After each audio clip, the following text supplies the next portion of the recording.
More and more companies are looking at Cleveland and they like what they see. One of them is SP Data, based in San Diego, California. They've opened up an office here in Cleveland and plan to hire hundreds of workers over the next several years. Joining us is company CEO Dan Plashkes. Dan, nice for being here. Thanks for having us. Thanks for having me. First, tell us about the company, how it started, and what you offer. Terrific. So it was interesting. We are, by definition, an outsourcing contact center, and our target market, people overuse this, but are typically Fortune 100 companies, very large companies that provide service. I began my career in 1986 doing this as a very young man, and I subsequently left the business after I sold it and started developing software. When we reopened this company, it's very topical, we felt that the whole trend of the industry had sort of gone wrong. So I've always liked my business, Tony, because I can explain it to people, our audience, and they can understand it because it affects them. I felt as a customer that whenever I had a problem or an issue or a question, my calls were going to India or the Philippines or somewhere offshore, and I felt it very frustrating to have a proper communication. So in 2004, realizing that we're never going to be that big offshore company, we wanted to open up what we call sort of the antithesis of what we built before, a high quality, high valued customer service operation. I find it very interesting today. I don't know if you've had a chance to watch President Obama's speech. I haven't worked all my way through it yet. We were in an airport last night, but he spoke about taxing offshore jobs, and we sort of, myself and my two partners, we sort of smirked and said, that's great.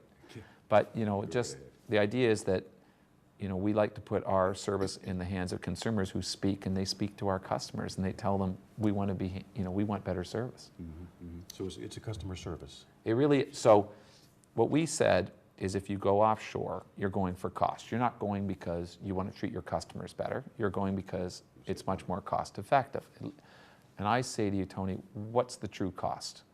And so what we said is if we're going to operate and say, let's build in America, we had to have a message that resonated with the customer.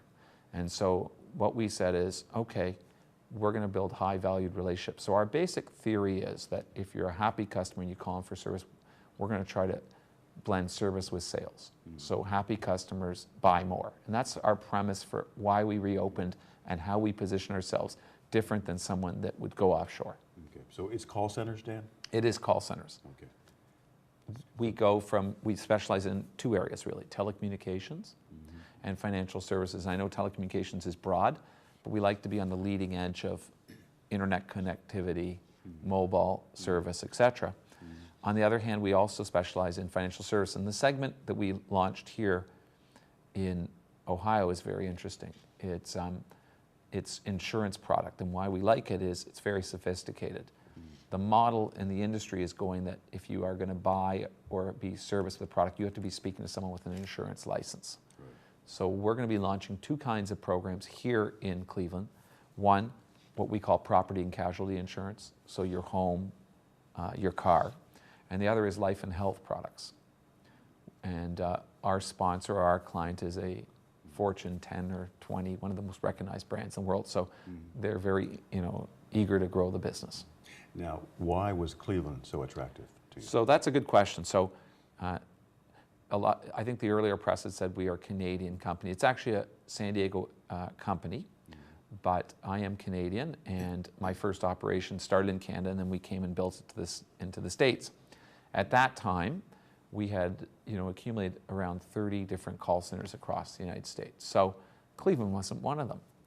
And we were in North Dakota, South Dakota, Arizona, California, of course, right around the country, frankly. And we really wanted to put our beachhead. Our first operations to date of this company have been in Canada. We employ currently, I'd say, upwards of 900 people, pretty close to 1,000 people.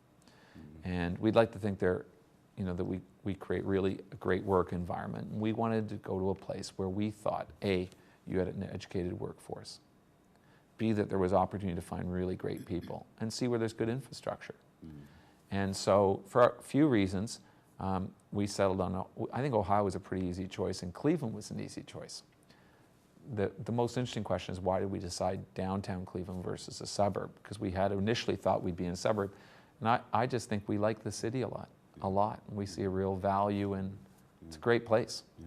So what's your hiring expectations? So we have being privately held and very conservative.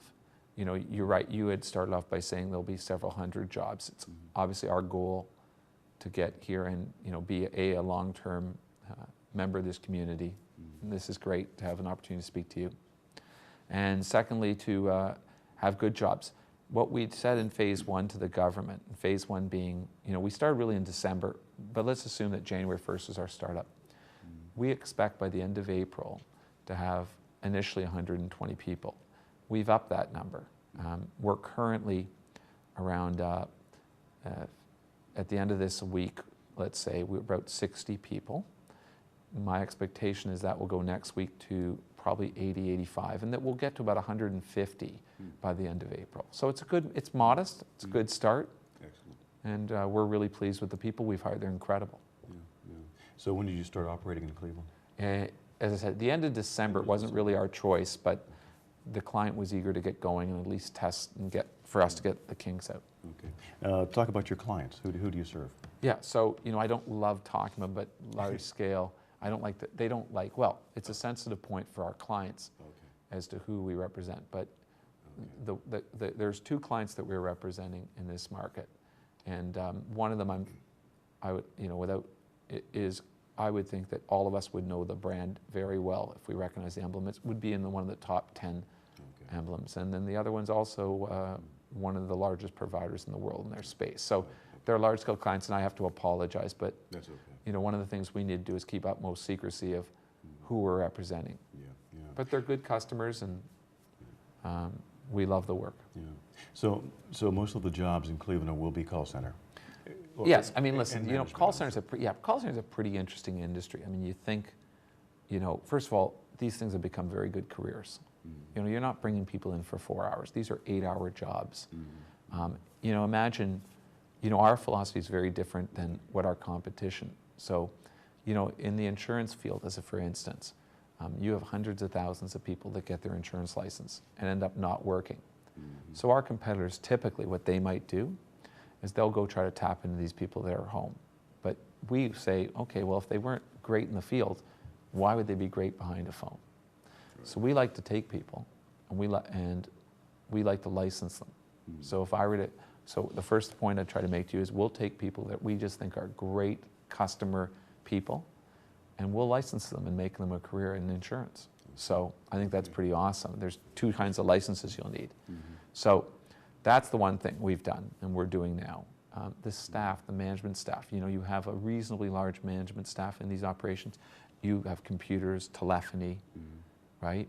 They have to be managed. Our IT person that we've hired here is tremendous. The HR, which is a big piece working with economic development, she's done a wonderful job. I mean, it's really been, you know, we have not found anything that we can complain about. Most importantly, our client is incredibly impressed, and their feedback has been that they've never been in a better situation. So obviously we think that's a combination of S&P data, what we do well, but we also think, you know, you can't do well if you don't have good people.